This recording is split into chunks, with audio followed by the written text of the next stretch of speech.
প্রথমে ওনার কথাগুলো একটু শোনেন। যারা কিছু রোস্টার আছেন তারা হচ্ছে এই বৃষ্টির ট্রেন্ডিংটা নিয়ে গাইবান্ধা জেলার প্রতিটা পুরুষকে আপনারা হিজড়া বলছেন। আমি ইন্ডিকেট করে একজনকে বলতে চাই, আর.এস. শফিক খান ভাই, আপনি যে গাইবান্ধা জেলার পুরুষকে আপনি হিজড়া বললেন, আপনি কি জানেন যে গাইবান্ধা জেলার পুরুষরা হিজড়া?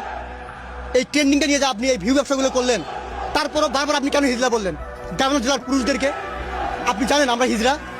আপনি কি জানেন যে গাইবান্ধা জেলার পুরুষরা হিজড়া? আপনি যদি জনসম্মুখে এসে কন্টেন্টের মাধ্যমে যদি ক্ষমা না চান, আপনি বুঝবেন যে হিজড়া বলার আপনার এই পরিচয়টা কিভাবে ওঠে। স্টপ। আলী ভাই, এখানে দালালি করতে আসবেন না, কারণ এখানে দালালি করার কোনো সুযোগ নাই। আপনি কি বললেন? আমাকে মাপ চাইতে হবে। আপনার কথা আমি মেনে নিলাম, আমি মাপ চাইবো। আপনাদেরকে শুধু হিজলা বলাতে আপনাদের শরীরে এত লেগে গেছে। যখন প্রবাসী আর প্রবাসীর স্ত্রীদেরকে নিয়ে বাজে বাজে কথা বলা হয়েছিল, তখন আপনার এই আঙ্গুল উঠিয়ে কথা বলা কোথায় ছিল? আর.এস. শফিক ভাই একটু অবজান।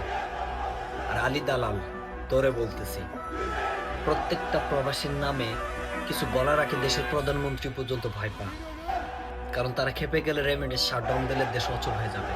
আর তোর মতো দালাল আসছে ওই গাইবান্ধার গাভীর পক্ষ নিয়ে প্রবাসীদের বিপক্ষে কথা বলার জন্য। আর আর.এস. শফিক ভাই, আপনি ক্ষমা চাবেন কেন? এই গাইবান্ধার হিজলা করে শাস্তি দেওয়ার জন্য, এই গাইবান্ধার গাভী করে শাস্তি দেওয়ার জন্য প্রবাসীরাই যথেষ্ট।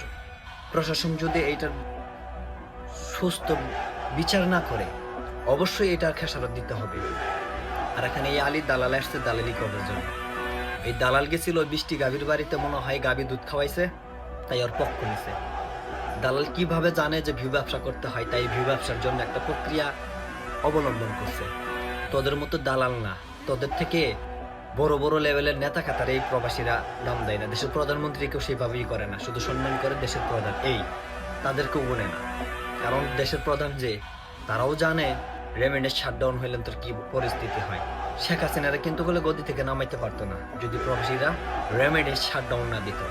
হ্যাঁ, তোদের হিজরা বলছে তোদের শরীরে লাগে যা, যখন প্রবাসীদের বৌমা ওদের নিয়ে বকাবাজ্য করছে ওই গাভী, তখন লাগে নাই? হ্যাঁ, তোরা হিজলা, তুইও তো কোনো না কোনো মায়ের পেট থেকে জন্ম নিছস। তোর মা আমার মা কি কথা, তোর মা প্রবাসীর মা কি কথা?